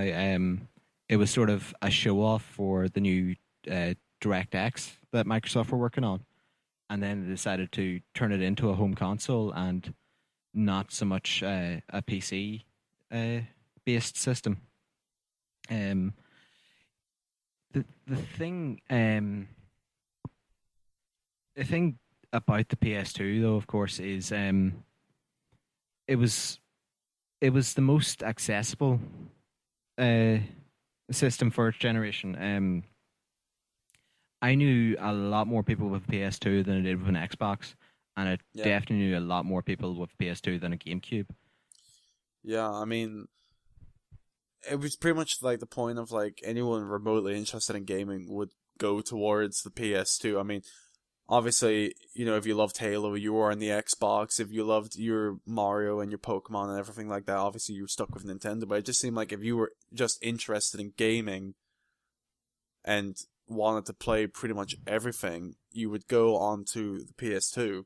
Yeah. I mean, the PS2 just seemed to really have everything. I mean, obviously it had its, fair share of grenades, but it just seemed like it really did have just about everything, and it really did seem like you look back on it, and I don't know if gaming would be how it was today if it wasn't for how that console panned out, because the Xbox had some good stuff, but it wasn't great. The GameCube again was around for about 2 hours, and then they got away with it for the Wii. And again, the Wii wasn't really next gen. Hell, the Wii U isn't really next gen. No. So, I mean, it just seems to be that like there's a lot to thank the PS2 for. I mean, obviously, I mean, you're gonna have PC guys who are like, "Oh, fucking PC." It's just like, well, console wise, I think that a lot. The PS2 is you have a reason to be thankful for the PS2. I don't know if we'd particularly be where we are today console wise if it wasn't for that console. I definitely don't think so. Because without the PS2, there would you would have had a new Nintendo system, but Nintendo aren't really, as you were saying, aren't really interested in innovating really anymore. I mean, they were trying to be innovative with the Wii and the motion controls and stuff, but even you see it even by the times at which they launch their consoles. Um, when we get a new generation, like when we got the PS4 or the PS3 and the 360, the Wii was just before, just after, I think, but a lot further away from those two. Yeah. And the same thing with the Wii U; it came far too early, and just doesn't seem to match up at all to the new slash current gen, the PS4 and the one. I don't even think it comes close to even the PS3 or 360, to be totally honest. Well, that's the problem with Nintendo. I mean, it's really hard to even. To me, when I talk consoles, I'm strictly when I'm talking like next gen or even current gen, I'm thinking strictly, Xbox and PlayStation. I mean, obviously Nintendo have their area, but like I said, to me, I imagine Nintendo just in a bubble. Like their hardware just isn't good enough, and they don't really do a whole lot when it comes to like third party content to like make them as relevant as the other two consoles. And to be honest, when they do release a third party content on their game, it mostly ends up being complete shovelware. So to me, it's really only between the two systems, and it pretty much has been since the PS2 and the Xbox. And to be honest, the PS2 beat the Xbox. So really, since the PS3 and the Xbox the Xbox 360, it's really been between them two. No one's really done anything. Yeah, I think it's probably safe to say that. Oh, perhaps you might disagree, but I think it would be safe to say that the 360 sort of outshone the PS3 quite a bit. But we're starting to see that turn around now with the PS4. It's selling more than the one. It Yeah, seems to have a lot more it's support. selling like mad. Yeah, you see, like even just seeing trade-ins, you see an awful lot more secondhand Xbox Ones than you do PS4s, at least in my experience. So we could have another PS2 in our hands now. We could have that with the PS4, We which very well could. is fucking great because I love PlayStation, and I'm sad I ever took such a big gap between the PS2 and the PS3 because I didn't get a PS3 until very late in the life cycle. Yeah, I mean, I've heard a lot of people say about the whole, the 360 and the PS 3 battle. I definitely see where you're coming from. I mean, I know, you look at like even YouTubers or whatever, and they all like the 360 just Yeah. for the fact that no HDCP protections. It's just easier. Yeah. Games wise, I mean, there's more system sellers on the PS3 than there is for the Xbox 360 for me. It just seems to be that people like got the 360. The other thing you got to remember is the fact that when the 360 launched, I think quite a bit before the PS3 did. I don't remember how long exactly, but I seem to remember like the 360 came out a while ago. Uh, it did. It came out a lot earlier, and one of the main telltale signs, and actually quite a big side effect to it, was um, just at the start of that life cycle was when Blu-ray was starting to come in and HD DVD, and 360. They were supposed to be back in HD DVD, and of course PS3 were back in Blu-ray because it's a Sony product, which actually the PS3 actually, for I think most of its life cycle, lost money with every console purely because Sony wanted to get Blu-ray drives into people's houses. Yeah. But when the 360 launched, HD DVD wasn't ready, and you had to wait for it to be ready and get a separate breakout box Hmm. to plug into your 360 so you could use HD DVD discs, which was just the death of HD DVD, in my opinion, because I don't know a single person who was looking forward to it. Never mind a person who got it before, after the PS3 had launched and Blu-ray became the main thing. Yeah. So, yeah. To me, most of that battle, like, for me, like, completely unbiased, I thought the PS3 was better game-wise. Yeah. I think that, again, like we were just saying, I think that the major popularity from the Xbox came from the fact that it was released earlier. So really, your first step for next gen was to get a 360. Yeah. And keep in mind as well that when the PS3 did launch, it did launch for a ridiculous price. So I think that when it came down to it, the Xbox was the first next gen console. So I think a lot of it just came from habit.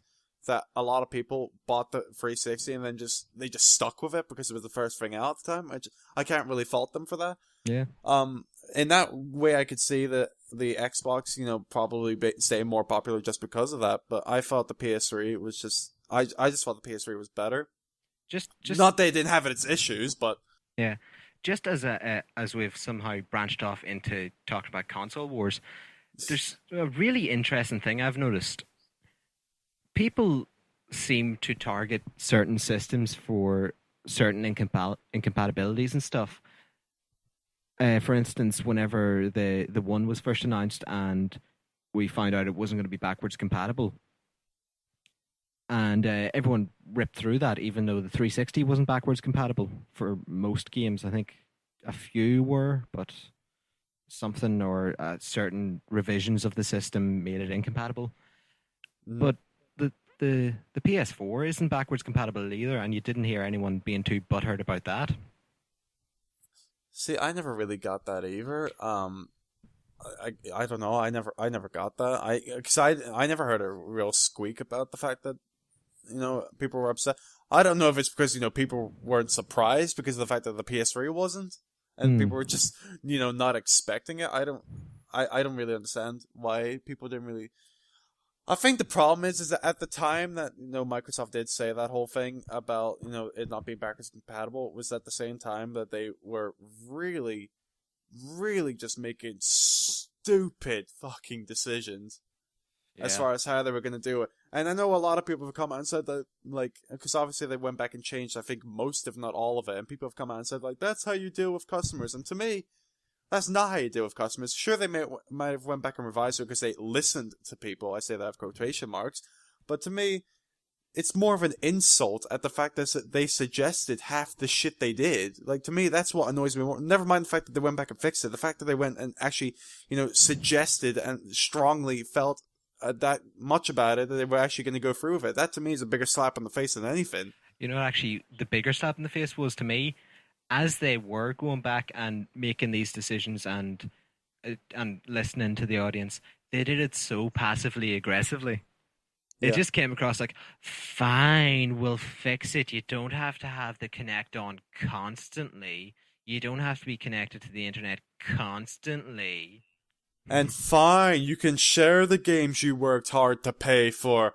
Oh, I mean, I don't know. It just felt that, they, like, thankfully they did go back and fix all that shit. Like, I'm extremely happy for that, because all the shit they wanted to do was, quite frankly, just straight up fucking dumb. Yeah. But to me, that was just insulting half of the shit they did. Whereas, Sony they just kind of kept their mouth shut. Wherever they had it planned. I mean, the thing that gets me is that Sony might have had it planned, but at the end of the day, they never went through with it and they never mentioned it. Whereas Microsoft just came out and said that, like, they were going to go through with it with a smile on their face and thought, like, yeah, this is a brilliant idea. Why wouldn't you? It's like, no, that's fucking stupid. Yeah. I think that's probably the thing.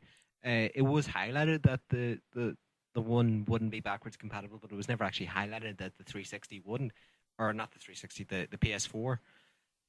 It is possibly just simply a case of ignorance is bliss. Like if you Yeah, start saying things like, you're going to have the Connect on, or you're going to have internet connection, people are going to cause uproar about it. But if you weren't to mention it and people didn't find out till later, it's something they would complain a lot less about. I don't even think that. I just think that, even though backwards compatibility is important, I just think it was the fact that, the stuff they wanted to implement was just so stupid that it would have just caused a complete uproar, Al- regardless. Although, to be completely honest, my opinion on backwards compatibility, my view is if you want to play a 360 game, play it on the 360. I'm not going to throw my PS3 out when I buy a PS4 because that's just No, fucking stupid. no. Um, the Sega Mega Drive wasn't playing Master System games, and no one complained about that. The Saturn wasn't playing Sega or wasn't playing Mega Drive games. No one complained about that. I mean, we were. I think we're really. Actually, this brings us back to PS2. We were spoiled with the PS2 because it would Yeah, play. It would play PS1 games.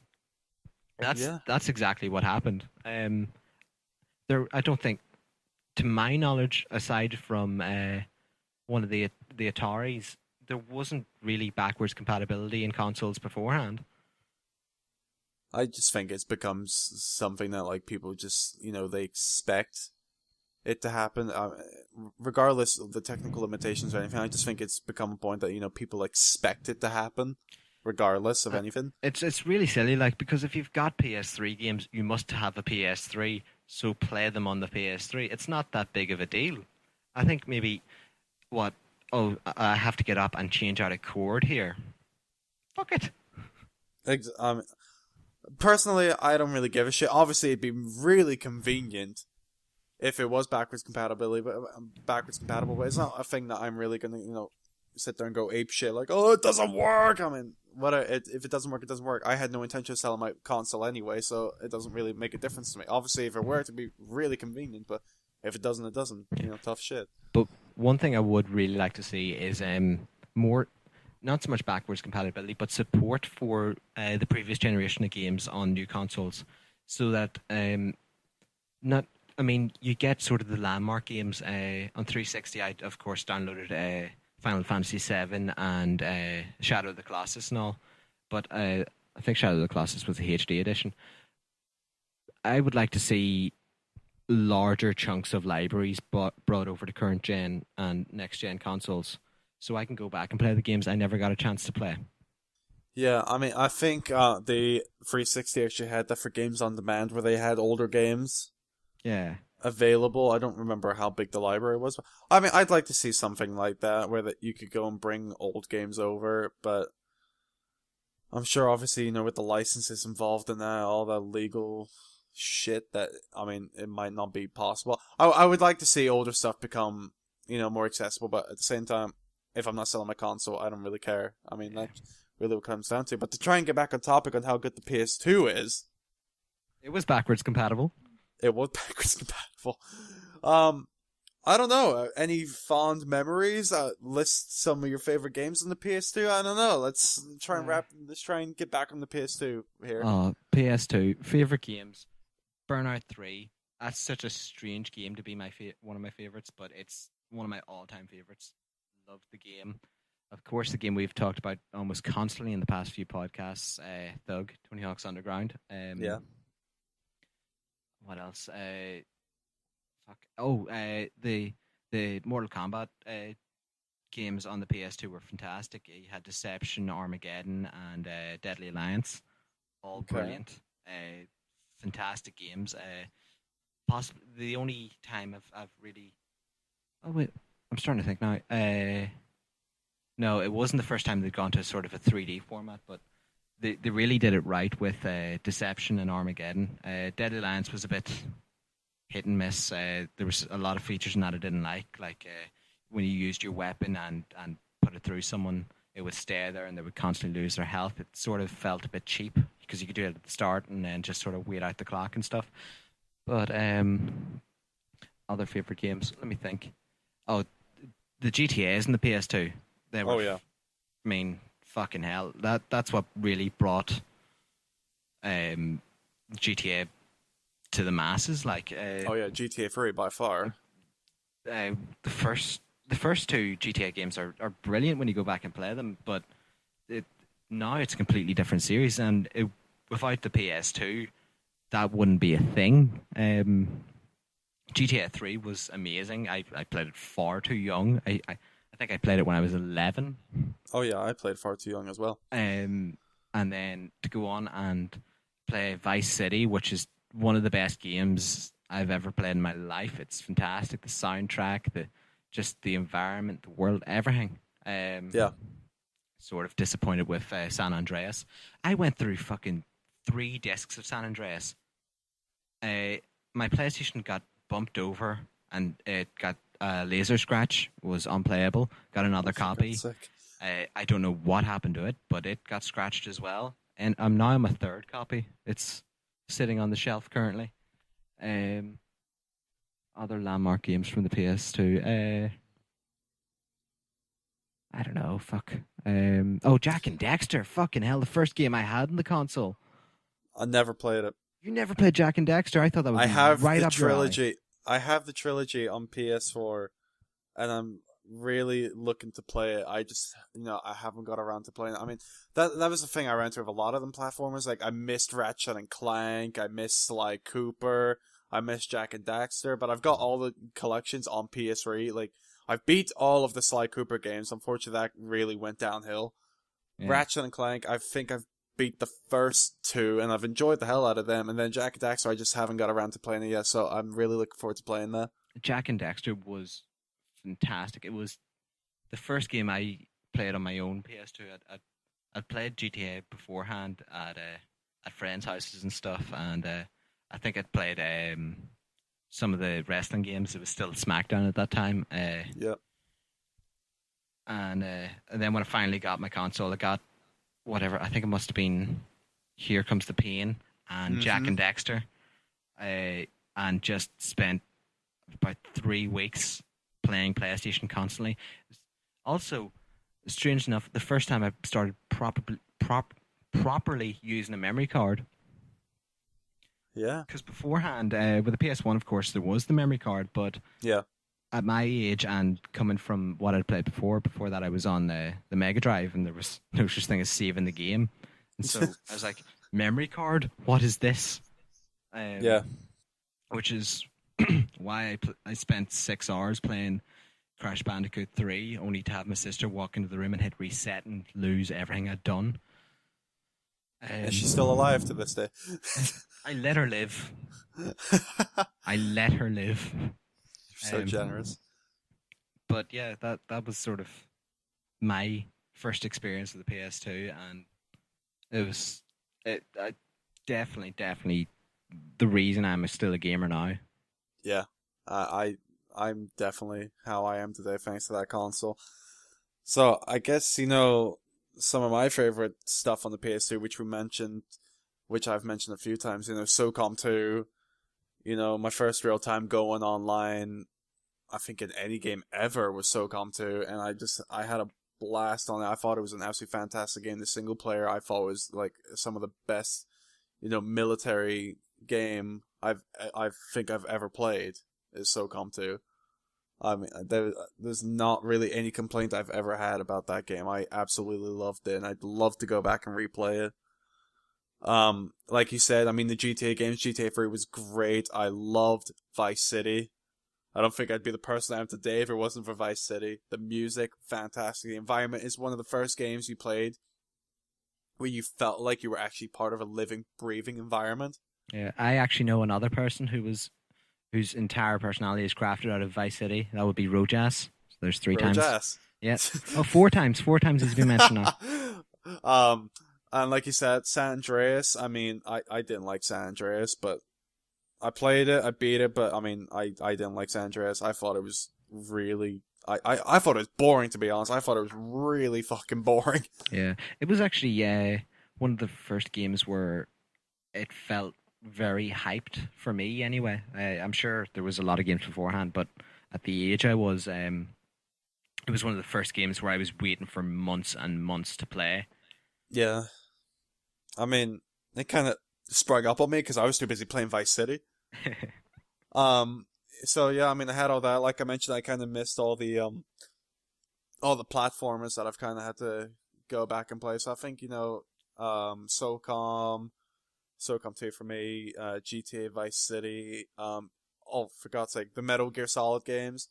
Um, Oddly enough, kind of like GTA, I loved Metal Gear Solid 2. Metal Gear Solid 2 is one of my favorite games. Wasn't too fond of Metal Gear Solid 3, but you know those games after coming from Metal Gear Solid on the PS1, it was so awesome to see how they went to that kind of next bit. And now I'm gonna have all these PS2 games just escape from me. But I think that those three were definitely like those were the games for me that I just absolutely loved on the console. I just thought them three were absolutely fantastic. Yeah, definitely, man. And then I'm really annoyed because I actually cannot think of anything on the PS2, which is really bad for me to say it's my favorite console and I can only think of like 5 games on it. I'm feeling the This same, is, man. it's really bad. Well, I mean, those three are always the ones that stick out to me. San Andreas, SOCOM, not San Andreas, fuck that game. Metal Gear Solid 2, Vice City, SOCOM 2, always been like the big games for me, and I don't know, it was a great console. It was a lot of fun to play it as well. Yeah. I I I think possibly. Oh no, never mind. Fuck it, that's gone. Never mind. It's gone. It's gone. Totally gone. That's how I feel right now, trying to think of all these games I like. But there you go. I mean, PS2's birthday. Happy birthday to the PS2. We love you. We do love you, and a bit I'm happy about is the fact of all these games are being remade now. So when you do miss the games, you can kind of go back and play them. Like Final Fantasy X. God's sake, yeah, I love that game.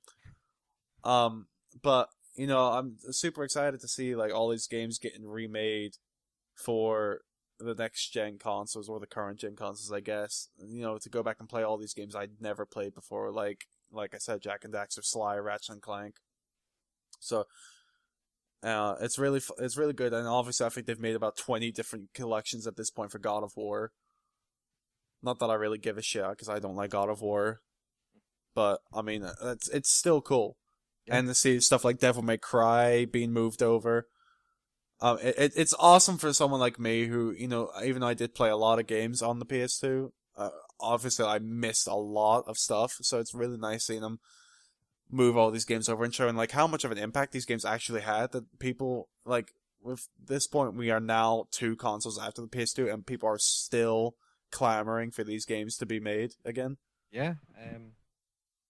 It was a complete landmark and a complete turnaround in the console environment. Like, I mean, hell, look at Final Fantasy 7. I know it's not on PS2, but God's sake, how many times are people going to be wanting that game to be remade? yeah. I think the only thing people want more is Half-Life 3. Yeah. Actually, Oh, first time I played Half-Life PS2. was on PS2. Yeah. Well, Half-Life Actually, 1, of course. oddly enough, that's actually kind of true. I played Half-Life 2 before I played Half-Life, Yeah. and at the time I had my Mac, so I couldn't play Half-Life the original. I know you can obviously find workarounds, but I couldn't be fucked. So I found Half-Life 2 on PS2 for like £2, so I bought it, played it, hated the controls, and now I've waited, and now I've actually got a PC that can play Half-Life, so I actually do want to go and play it, because I've never played the first one. Oh. I've beat the other ones, but I'd never played the first Half-Life in my life. Fuck, Time Splitters. Oh, I'm just thinking of all the great games I played on PS2. Talk about Half-Life. First game I played on PC. On my first PC, and it was not powerful enough at all. Jesus. It would Even for a Source game? it would just about run. All the cutscenes were juddery. There was so much lag on the enemies, but it was Half-Life, so I didn't care. No, I mean, I'm looking forward to going back and I guess playing Half-Life, and I want to go back and replay Half-Life 2 and all that for, the eventual lead up to Half-Life 3 never coming out. It's never coming out. It's never coming out. It's never coming You know out. what? Actually, there was a while ago where someone leaked that they'd been working on Half-Life 2 Episode 4, and Episode 3 hasn't even been announced or anything like that. So it's never coming I just out. I just think Valve don't like the number 3. It could be. I hope it's not the case because I really want to play Portal 3. I'd love a Portal 3 to come out. Portal 2 was absolutely fantastic. I loved Portal 2. Did you get this the newest Humble Bundle?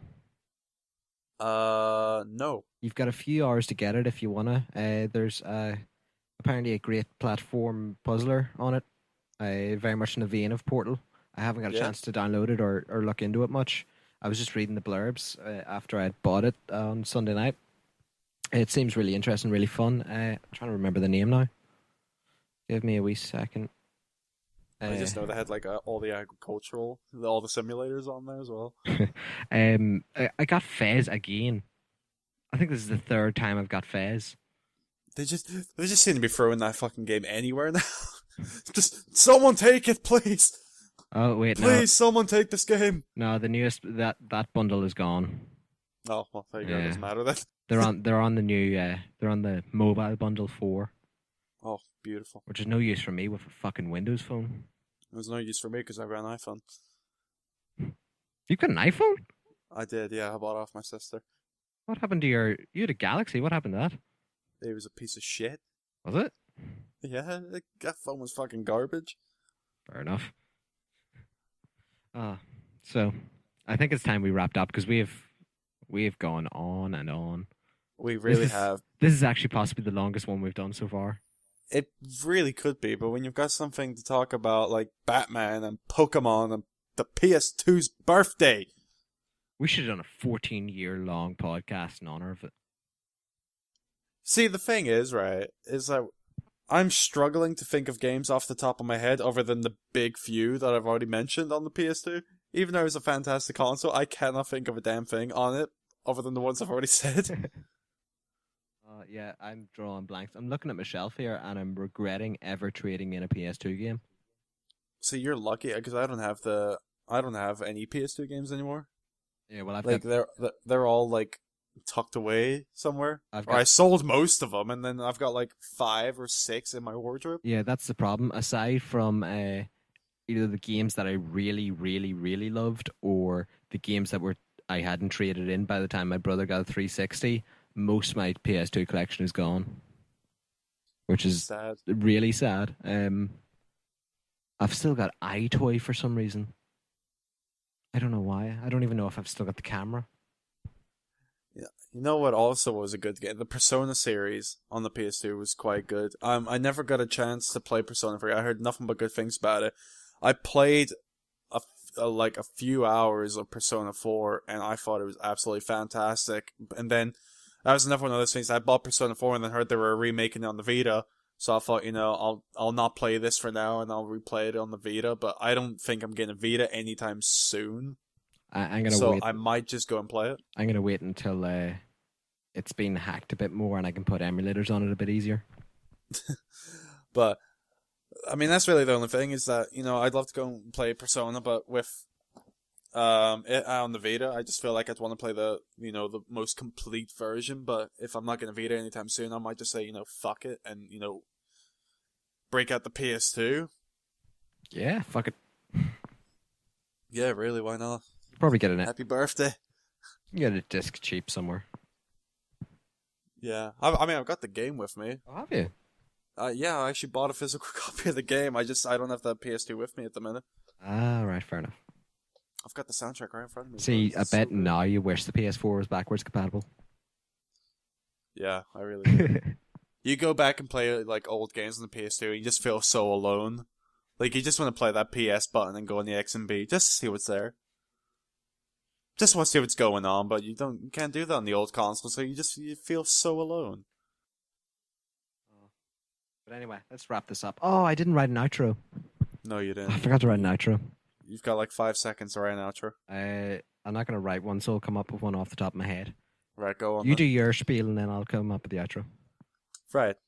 Okay. Well, thanks for listening, guys. I hope you've enjoyed this episode. To me, it feels like it went better than last week already. But thanks for listening to this episode this week. Remember, you can like us on Facebook, follow us on Twitter at InventoryCast. All links are going to be below. If you're watching this on YouTube, then feel free to click the subscription button, wherever the hell it is, and to like the video. Also, leave a comment with whatever you want to say. We'd love to hear from you. Yes, questions, topics to talk about, and anything like that. But until next time, remember to tune in when James will fight a bear and I will eat an entire house right here on the Inventory Podcast. Right. All right, guys. See you next week. Bye. Bye.